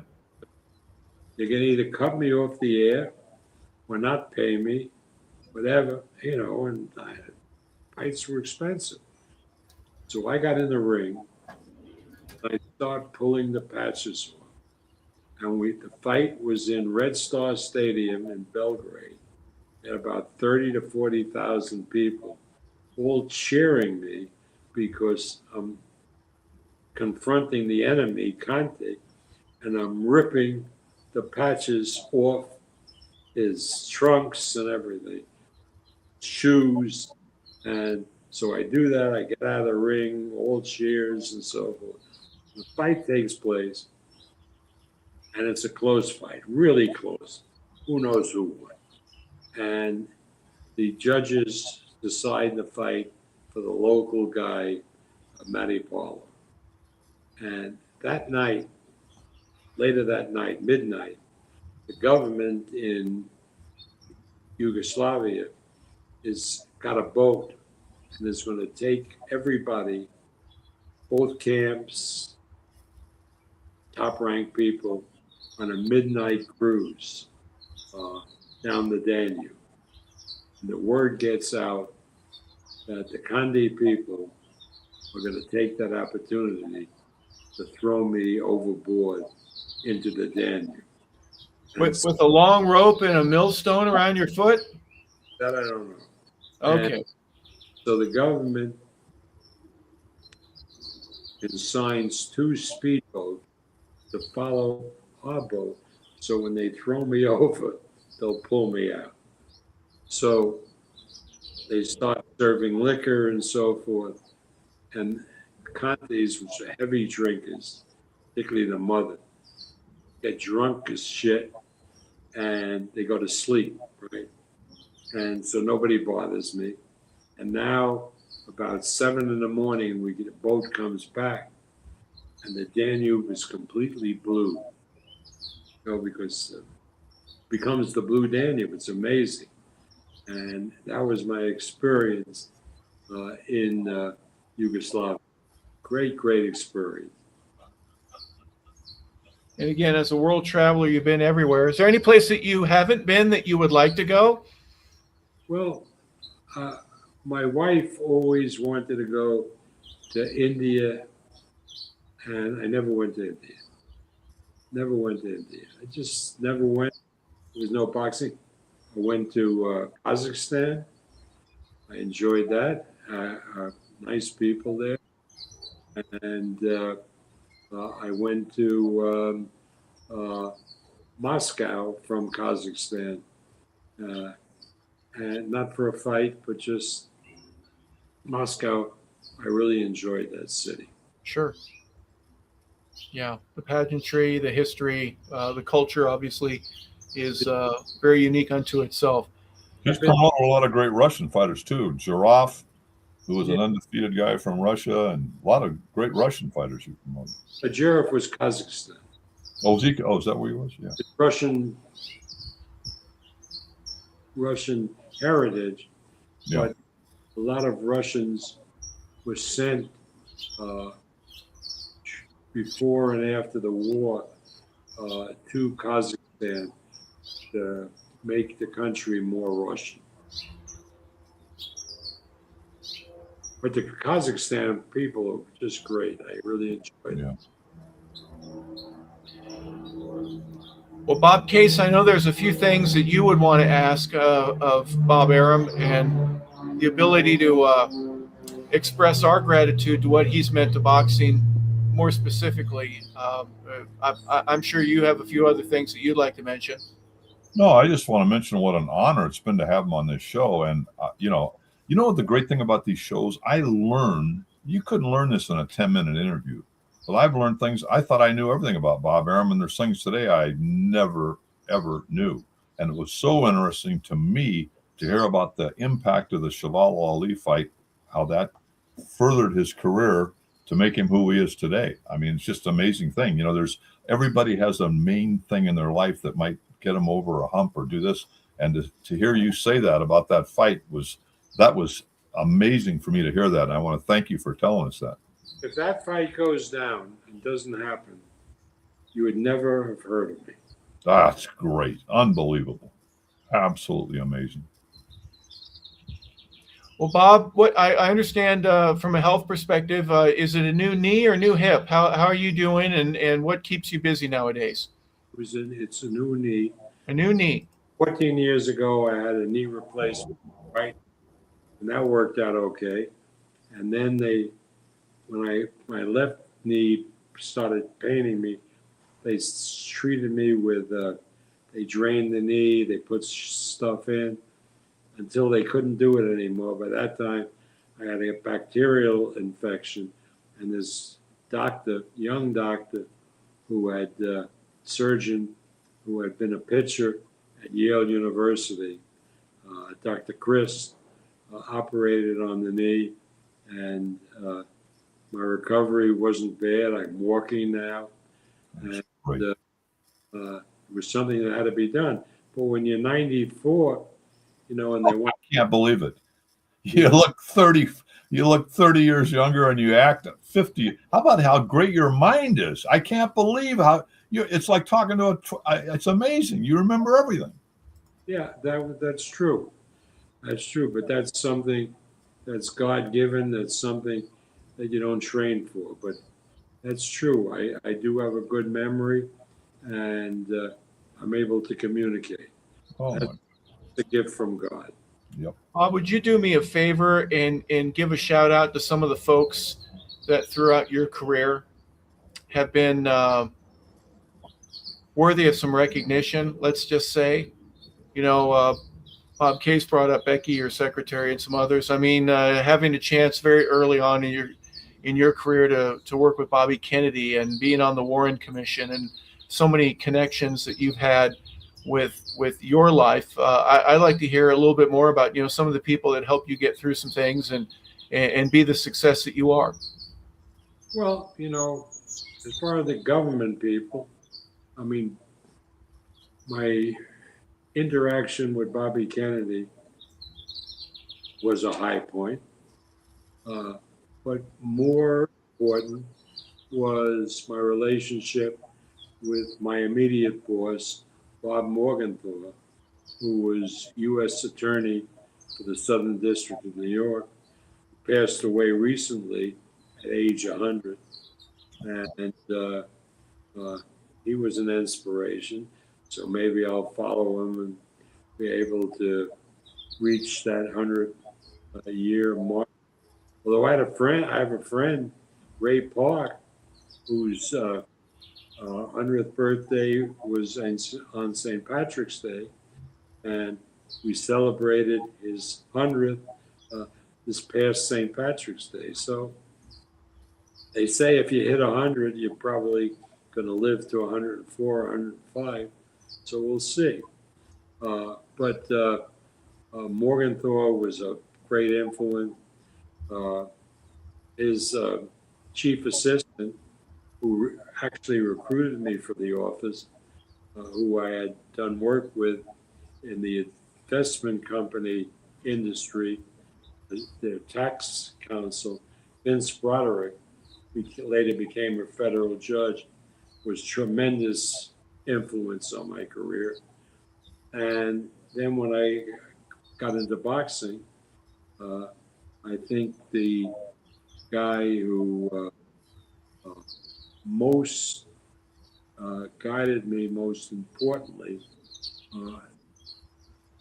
other than the Ali, for the actual nuts and bolts of being a boxing promoter, starting with the ESPN weekly fight, was the great matchmaker, Teddy Brenner, who was a real man of the world, terrific guy. I knew you were going to say that. He knew all 5 families. Everybody loved him in New York. I've heard so many stories about Teddy Brenner. I mean, and definitely the greatest matchmaker, with no respect to Bruce Trampler, the greatest matchmaker maybe. And Bruce studied under him. How about Bruce worked for him? Bruce was a student. Bruce was his protege. So when Teddy would have some 5 family guys, mob guys, come up to the office, the first thing would be lock my office, so I couldn't get out and interact with him. It was interesting. But I got to meet Costello, who I thought was a fun guy. Wow. What about the personal Bob Arum Hall of Fame? Who are some of the folks that you go, not only just as a fighter, but as a person, somebody that I've really learned to respect and appreciate? We would obviously say that, the success and the magnitude of somebody like Muhammad Ali, but who are some of the other guys that you really want to pay a quick shout out to and just let them know how much you appreciate and value and respect what their work was. Unfortunately, at my age, most of the people that I would give a shout out, thank them for what they did and helped me and so forth, are no longer with me. So they can't hear, but obviously George Foreman, great friend, great team promoter, George Parnassus, uh, Rodolfo Sabatini. They were my friends and colleagues, and they helped me all the way. But the one who is no longer with us, who was my great champion, was the promoter from Los Angeles, the great Eileen Eaton. Oh, Tough as nails, but somehow regarded me like a son. And he was a great inspiration for me. Gene LeBel's mommy. Gene LeBel's mother. Yep. And Gene did the crazy fight I did in Japan with Ali and who's the blood? Well, that's one of my ring card girls. Wow. Eileen Eaton, she was the king of the Olympic auditorium, and somebody told me she had Mickey Cohen thrown out of there one time. That's hilarious. I mean, she did not fear anybody. Nope. And somehow she adopted me as another son. Oh, that's great. Anybody who said anything bad about me at a boxing convention, That's right. She's the first woman in the International Boxing Hall of Fame in Canastota, Eileen Eaton. well, I don't know, man or woman, certainly deserves to be in the Hall of Fame. Yep. So tell me, I got to ask a question. What do you think of the Giant draft this year? Personally, I think they did well with a lot of the picks that they have. I think you got to protect your quarterback a little bit and keep him from running around. Get another running back. You did that. Get another wide receiver, offensive line. Now your offense is set. Now you got to keep other teams from scoring. Hey, Bob. I know that if I were in Philadelphia and I wore a giant blue jersey, I'd get a hot dog wrapper thrown at the back of my head from the guy behind me. Are Giant fans like that? If I wore Philly colors, or if I wore Cowboy colors, or or not the Redskins, but the Commanders, would you and your 7 others that are guests there at Giant Stadium, would you take a hot dog wrapper and throw it at the back of my head if I were wearing opposing team's colors? Well, maybe. Maybe. By the time they moved to MetLife in New Jersey, I had become friendly with Steve Tisch. And so when I got my new seats, you had to buy the seats, I got 4 of the seats were the best seats in the place, in the club area. So nobody bothers anybody. It's characterless, They come to the game. The 4 seats that I kept upstairs, I don't know, because I don't sit in those seats. So for me, I think when the Giants play in MetLife, they leave every fan of another team alone. I really believe that, which is the way it should be. Yeah. Philadelphia, I've never been to a game in Philadelphia, but I hear they're pretty rough. But look what's happened with the Philadelphia 76ers. They're going to play the Knicks after tonight. And the 2 games, they play 2 and 2. And they can't sell out the arena for those playoffs. So I know the Philadelphia Eagle fans are crazy, but I don't know if the Phillies fans are that crazy. and certainly the 76er fans aren't. So I just don't know. Yeah. And the Flyer fans are back. They've advanced. I think they're trailing Carolina, though. I do have to ask you: is the Bill Parcells Belichick era from the '80s? Is that the pride and joy of you, or do you go back a little bit further, back to those championships that you had back when you were a kid, back in the '50s? He goes back to Charlie Connerly, right? Charlie Connolly, Y.A. Tittle. Yep. Y.A. Tittle, yep. Really, with the Giants, Gifford, Robustelli. Andy Robustelli. Yeah, we had a really good team. But certainly the Parcells era was splendid, and the Super Bowl that they won 2 Super Bowls shortly after one another, and then a period of time when Coughlin came in and they won 2 other Super Bowls. And those were terrific, really terrific, because my grandkids were growing up during that period. And they became huge football fans, Giant fans. And they went to Super Bowls, and they lived it during the height of Lawrence Taylor, and those were great, and later on. Yeah, with Strahan, Omenura, Tuck, Pierre-Paul. What a great defensive line you guys had there for that one when Eli was behind the wheel at the quarterback slot. Tracy Morgan, the former Saturday Night Live actor and comedian, of course, he had a podcast, and Eli was hosting him. He was on Eli's show, and he sits down and he's just in awe, and he's going, "Eli, I'm telling you right now, you're my quarterback. I know you are my quarterback." And I know the Giant fans, you mentioned Y.A. Tittle, there's a certain appreciation for guys like Phil Simms or Jeff Hostetler. You were my guy. And there's a certain New Yorker aspect of that there's a pride and joy in that you get to have for the rest of your life, Bob. You've had 4 different championships, and who knows how many more you're going to get. Though, I remember the last game of the season, forget the year, they played the New England Patriots. And you got blown out at home. No, they were undefeated. But they gave New England a good run for the money. But so finally that year they find themselves matched up in the Super Bowl, and nobody gave the Giants a chance. Nobody, you're right.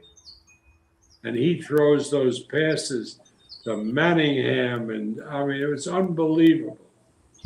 Hey, Bob, I want to talk about your friend Al Davis. I just want to say this. Oh, let me talk. But before you talk about it, so why those 2 Super Bowls are memorable to me? Oh yeah, The 2 Coughlin Super Bowls. Yeah. So gambled much, bad. So when the Giants are in the Super Bowl, they're wild card. Both of those years on the Coughlin. So I bet $1,000.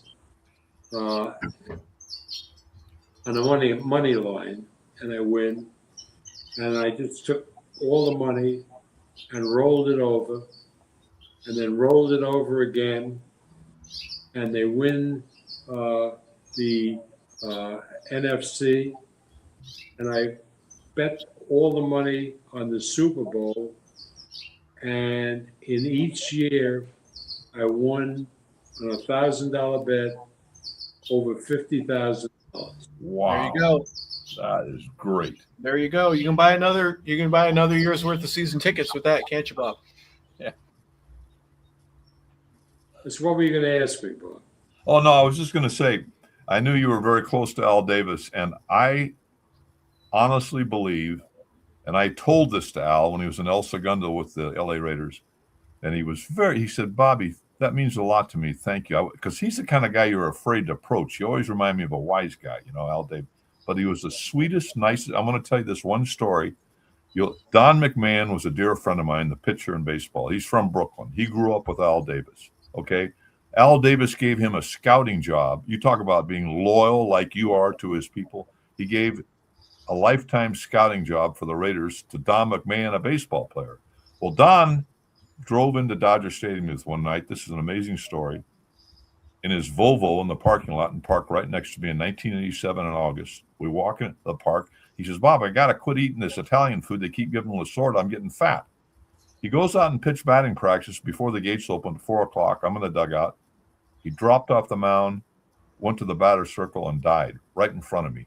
And I couldn't believe it. That night, we went up in the suites afterwards. Al Davis came in there. I will never forget this as long as I live. Al Davis was crying like a baby. And I remember seeing him and saying, this tough guy, Al Davis, crying like a baby. And I went out to the parking lot at 1:30 in the morning, and there was the Volvo that Don McMahon drove in with fog on the windshield. That shows you about life. Who would have ever dreamed that he would not come back to that car that night? But the loyalty that Al Davis had for him, and Jim Otto was a friend of mine. Jim Otto, all the players loved Al Davis. They loved him. He paid for their flights to Super Bowls, ex-players. He took care of all the people. He was a loyal, and his wife got sick one time, and Al Davis stood by her bedside for 2 days when she was sick in the hospital. There's so many great things about this guy. He was a coach for SC for John McKay, and he said McKay was an anti-Semite, and he got out of there. A coach in 1960, he goes to coaching an NFL team, goes to the commissioner of the AFL, goes to owning a team, and I think he's the greatest owner in football history and the smartest.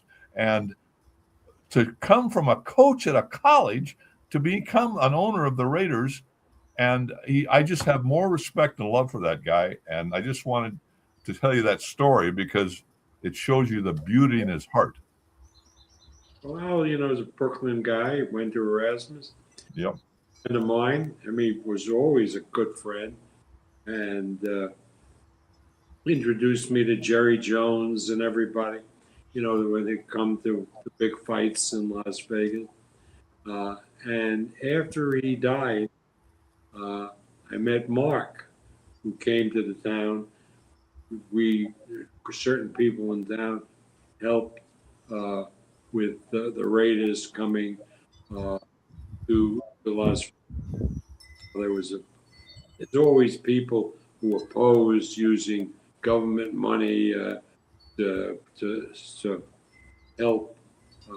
But Harry Reid, who was our senator, got involved, and the Raiders came, and myself, my wife, my Dina, my stepdaughter, all became very, very friendly with Mark, and terrific guy. And his pride and joy now is not particularly the Raiders. He loves the Raiders, or the Aces, because he bought that team for nothing, and they have captured Vegas. A great group of athletes, and Mark was just inducted into the UNLV Business Hall of Fame. So I was sitting with him, and all the Aces women were sitting at the next table, and Mark is a terrific guy. So he's a chip off Al's butt. Right. But there'll never be another Davis. Absolutely. Yeah, it's a completely different perspective when you look at it. But the Sun has also done a lot to promote the Raiders. Hopefully they have a couple of good drafts and able to make some things happen. Well, have you been to any games there at Legion Field? They're right down the street from you? Yeah, of course. I've been to a lot of Raider games, and also UNLV.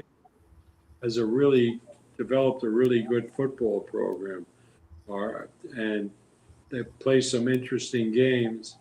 And so I've gone to a number of university college football games in Allegiant Stadium. It's a beautiful facility, but I'm a nutty football fan. That's my favorite sport. And so good college football, good professional football. I love both. Well, welcome to the pack. You're in the pack two, but it's going to grow again. I went to Colorado State, and they're a part of it as well. There's a couple of things that are going to change, obviously, in the near future regarding West Coast football and how it's played. Very interesting times. And you've been a part of very interesting times. Bob Case, I wanted to give you the opportunity to say goodbye and to say thank you for Bob Arum and his contribution, not only to our show, but also to the boxing world in general. Please, Bob, just give us a quick analogy of what Bob Arum's significance has been in your mind's eye. Well, as I've always said, he's made careers of all these fighters I named before we started. And, and the people he's been around, the people he's helped, he's been all over the world. Probably one of the most interesting. There used to be a guy that did a beer commercial, the most interesting man in the world. Well, I think this guy takes over for this guy, the guy that did the beer. I'm the most interesting man in the world. I think we've been talking. Yeah, I think we've been talking to him for the last couple hours, and I just want to thank you for taking the time to let everybody hear these great stories. Hey, Bob, I could listen. I could just sit and listen to you for 24 hours straight. I mean, it's just unbelievable. It's like, I never passed algebra, but I could write a book on you and listen to you forever. And so I just want to thank you for sharing your fabulous life with so many people today. Well, Bob, thank you for that. But you have to realize, it's not great getting old. But one of the benefits of getting old, particularly really old, is you can say what you want and nobody around to contradict you. To get to the grave, right? So I can say what I want, and have a lot of people saying, well, he doesn't know what he's talking about. No, you're as sharp as a tack. And Bob, I greatly appreciate the fact that the stories that you have, and some of them, again, I don't have as much maturity as you do, but I'm catching up. I'll be there pretty soon. Your point in history, from a boxing perspective, from a human perspective, being a part of the Warren Commission and helping with the forward of that, and your research, going to Harvard Law, having a background where you started playing stickball as a kid, and you've had some toes that are in the pool of American history, especially, as I said, with the boxing perspective, that very few people can argue with. And it's just such a significant part of our lives as we were growing up and everything like that. So I want to thank you as well. And as Dave Baker used to say, for what you've done for the sport, for what you will do for the sport, we want to thank you for all of that. And thank you for being a guest here today. It's been a pleasure having you on.